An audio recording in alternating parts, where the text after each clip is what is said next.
2 new professional leagues, expansion teams selling for millions of dollars, and players being treated like the professional athletes that they are. The landscape has shifted for women's sports, and what might have been a moment has become a movement. No moment in history has been what it is now with women's basketball, women's soccer, women's hockey. The data now around the world, it has just never been there before. So why now?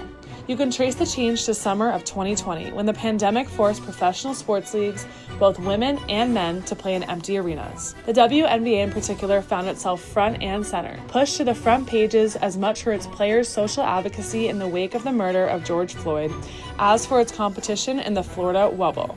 Without the crowds, right, to compare, oh, look at all the people watching the NBA game. We didn't have that comparison. We actually were able to watch sports for the true what they were, which was just the performance on the court at the time, but they saw them kind of as equal. And I think that put them on some equal footing. 3 years after the Wobble summer, WNBA viewership grew by 170%.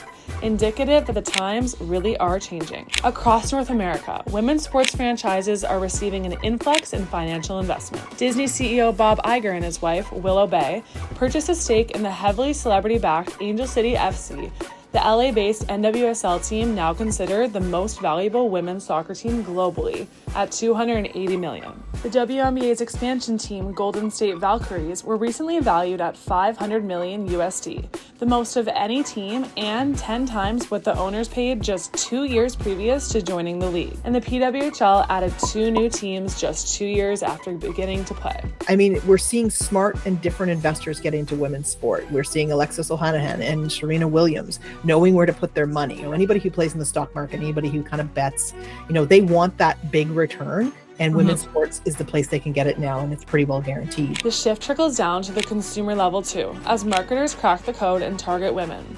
In Canada, women are responsible for 75 to 80% of consumer spending. For the Toronto Tempo, Canada's first WNBA team, partnering with mega beauty brand Sephora was a no-brainer. Their research shows the league's fan base in Canada is 54% female.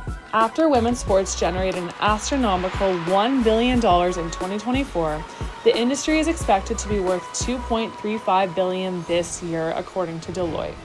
Much has changed in 5 years, and it shows little signs of slowing down.